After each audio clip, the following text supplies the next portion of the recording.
बिस्मिल्लाहिर्रहमानिर्रहीम। अस्सलाम वालेकुम। होपलेस मेडिकोज़ में आप सबको खुशामदीद। उम्मीद करता हूँ आप सब खैरियत से होंगे। आज का हमारा ये जो लेक्चर है ना, ये एएनएस फार्माकोलॉजी का हमारा लास्ट टॉपिक होगा। हमने आई को अभी तक स्किप किया रखा, मैंने किसी वजह से इसके मतलब इतनी ज़्यादा बात नहीं की। अब हम जो है इसको स्टार्ट करेंगे, क्योंकि अभी तक हम जो है ना ज़रा अब आप प्रोफिशेंट हो गए होगे अगर आपने सारे लेक्चर्स देख लिए हैं ऑटोनॉमिक फार्माकोलॉजी के। अगर नहीं देखे तो इस प्लेलिस्ट पे जाके देख लें।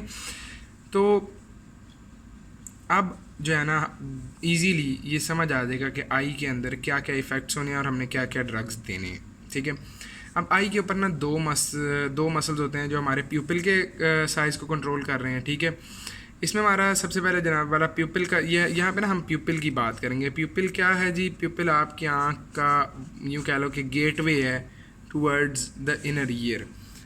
सॉरी, इनर ईयर कह रहा हूँ, inner I, I am sorry. ये देखें, ये अगर आपका लेंस है ना तो ये आगे ये एक शटर सा बना होता है जिसे हम प्यूपिल कहते हैं।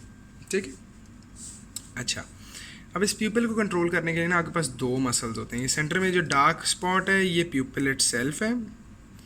ये जो अराउंड इसके ये रिंग बनी है ये एक सर्कुलर या स्फिंक्टर मसल होता है M3।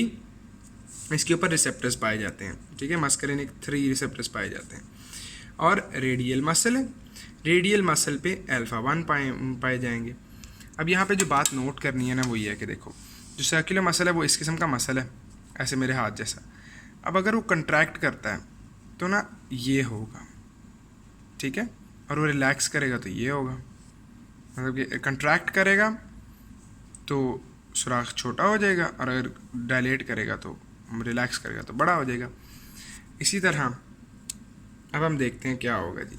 अब इसको अगर हमें कंट्रैक्ट करना है तो या तो पैरासिम्पथेटिक नर्वस सिस्टम जो है वो आके एक्सपेक्ट करे, या हम कोई मस्करिनिक एगनिस्ट दे दें, मस्करिनिक एगनिस्ट दे दें। ये दोनों इस मसल को एक्टिवेट करेंगे क्योंकि मस्करिनिक रिसेप्टर है। तो जनाबे वाला आपका जो है ना ये मसल कंट्रैक्ट करेगा और देखो प्यूपिल का साइज़ कितना छोटा हो गया। तो मस्करिनिक एक्टिवेशन से या मस्करिनिक एगनिस्ट देने से हमें मिलती है मायोसिस। और अगर सिंपैथेटिक सिस्टम आके एक्ट करता है, नॉरएपिनेफ्रिन रिलीज करता है, नॉरएपिनेफ्रिन अल्फा 1 पे एक्ट करेगा इन मसल्स के ऊपर। ठीक है, या हम दे देते हैं कोई अल्फा 1 एगोनिस्ट। और हमारा फेवरेट अल्फा 1 एगोनिस्ट कौन सा है? एक ही था, फेनिलेफ्रिन, फिनाइलेफ्रिन या फेनिलेफ्रिन, आपने जो भी बोलना है। ठीक है, अब क्या होगा, अब ये वाले मसल्स जो हैं ये सीधे सीधे पड़े हुए हैं। ठीक है, ये कंट्रैक्ट करेंगे तो ये खींचेंगे मतलब उस रिंग को आउटवर्ड्स हर तरफ से, इस तरफ से भी, इस तरफ से भी, इस तरफ से भी, इस तरफ से भी, इस तरफ से भी, तो सर्कल बड़ा हो जाएगा। ठीक है, तो हमें मिलेगी मिड्रायसिस। ये बातें तो हमें ऑलरेडी पता है। ठीक है, ये एक छोटी सी रिवीजन था पिछली बातों का। इसमें हमने ना एक चीज़ और ऐड करी है। अब हम बात करेंगे, अभी तक हमने ये बात की सिर्फ प्यूपिल डायलेशन और कंट्रैक्शन की, हम बात कर चुके हैं कि मस्करिनिक एगनिस्ट मायोसिस कॉज करते हैं, जो अल्फा 1 एगनिस्ट हैं वो मिड्रायसिस कॉज करते हैं, हमें पता है। हम आगे बात करेंगे, जो एक नई चीज़ ऐड करनी है वो है आपका लेंस। ठीक है, लेंस रिलेटेड होता है अकोमोडेशन के साथ। अकोमोडेशन क्या है? नियर, क्या आप करीब की चीज़ देख रहे हो या दूर की। ठीक है, जैसे ये देखो, मैं अगर अपनी फिंगर को उसके करीब मूव करता हूँ लेंस के तो ये ब्लरी सा हो जाता है सारा कुछ, राइट। लेकिन वो क्यों? क्योंकि जो लेंस है वो फोकस्ड है फार अवे की तरफ। लेकिन अगर मैं इसको दूर करता हूँ और मैं इसको इटसेल्फ दूर खींच लेता हूँ, देखो फोकस से आउट हो गया। ठीक है, इसका मतलब ये कि इसी तरह हमारी आँख का जो लेंस है वो भी फोकस करता है। आँख का लेंस जितना ज़्यादा फ्लैट होगा, जितना ज़्यादा पतला होगा उतनी दूर की चीज़ देखेगा, जितना ज़्यादा मोटा होगा उतनी करीब की चीज़ देखेगा। और आँख के मसल को कंट्रोल, ये लेंस को कंट्रोल करने के लिए ना एक मसल होता है जिसको हम कहते हैं सिलेरी मसल। ठीक है, ये आपका जो ये सामने है ना ये तो आपका प्यूपिल है सारा। ठीक है, ये आपके प्यूपिल, ये आइरिस है आपका, ये सेंटर में आपका ये प्यूपिल हो गया। ठीक है, ये वो वाला सुराख है जो हम अब बात कर रहे थे। ठीक है, अच्छा, अब ये जो है ना आपका सिलेरी मसल, ये भी एक सर्कुलर मसल है। अगर हम इसको फ्रंट से देखें ना तो ये भी ऐसा लगता है। ठीक है, और ये सेंटर में आपका लेंस पड़ा है। अगर आप ये आगे से ये हटा दो ना अपना, क्या उसको कहते हैं, इसको प्यूपिल को हटा दो तो आपको पीछे से यूँ मिलेगा जी ये एक लेंस है। और लेंस ना सस्पेंसरी लिगामेंट्स के थ्रू ना कनेक्टेड है सिलेरी मसल के साथ। ठीक है, सस्पेंसरी लिगामेंट्स के थ्रू कनेक्टेड है सीलियरी मसल के साथ। देखो अगर सीलियरी मसल कंट्रैक्ट करता है तो साइज़ छोटा होगा सुराख का, जो सस्पेंसरी लिगामेंट्स है ना उनके ऊपर टेंशन कम हो जाती है, वो ढीले पड़ जाते हैं और आपका लेंस सर्कुलर फॉर्म में स्फेरिकल शेप की तरफ जाता है। लेकिन अगर वो कंट्रैक्ट करते हैं तो ये इस तरफ आ जाता है, क्या उसको कहते हैं अगर आपका सीलियरी मसल रिलैक्स करता है तो ये सस्पेंसरी लिगामेंट टॉट हो जाते हैं और लेंस आपका फ्लैटेंड हो जाता है। अगेन याद रखें, फ्लैटेंड लेंस दूर की चीज़ देखेगा, राउंडेड लेंस करीब की चीज़ देखेगा। तो अब अगर हम इस सीलियरी मसल के M3 को एक्टिवेट करते हैं तो क्या होगा, देखो M3 को एक्टिवेट किया तो ये कंट्रैक्ट करेंगे, कंट्रैक्ट करने से सर्कल का साइज़ छोटा होगा, सर्कल का साइज़ छोटा होगा तो सस्पेंसरी लिगामेंट्स पे टेंशन कम हो जाएगी, टेंशन कम होगी तो लेंस गोल हो जाएगा। सही, इसका मतलब ये कि जो आपकी सीलियरी M3 है ना, जो पैरासिम्पैथेटिक आपका M3 इनर्वेशन है, वो कंट्रोल कर रही है कि आप करीब की चीज़ देख पा रहे हो या दूर की चीज़ देख पा रहे हो। ठीक है, जो आपकी फोकसिंग होती है आई की। ये बात याद रखनी कि जो सिंपैथेटिक ऑटोनॉमिक नर्वस सिस्टम है इसका कोई इफेक्ट नहीं होता इसके ऊपर, अकोमोडेशन के ऊपर सिंपैथेटिक नर्वस सिस्टम का अकोमोडेशन पे कोई इफेक्ट नहीं होता, पीपल के साइज पे होता है।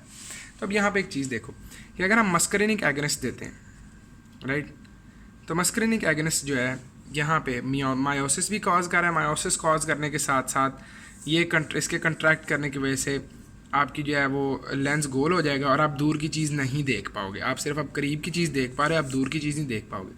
तो इसको हम क्या कहते हैं, साइक्लोप्लीजिया। क्या कहते हैं, साइक्लोप्लीजिया।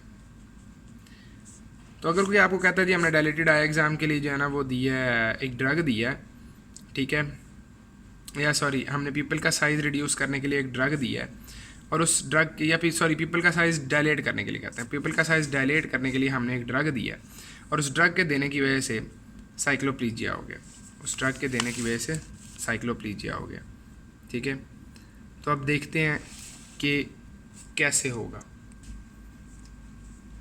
अच्छा, अब जो है ना सॉरी साइक्लोप्लीजिया जो है ना ये है कि हम दूर की चीज़ जो है ना वो देख रहे हैं, करीब की नहीं देख पा रहे। ठीक है, अब हमने एक डायलेट करने के लिए एक ड्रग दिया जो कि एक मस्करिनिक एगनिस्ट है, वो इसको खोल देगा। अगेन एंटागनिस्ट है, मस्करिनिक एंटागनिस्ट जो है वो यही काम करेगा ना कि इसको इस इफेक्ट को रोक देगा जिसकी वजह से ये डायलेट हो जाएगा।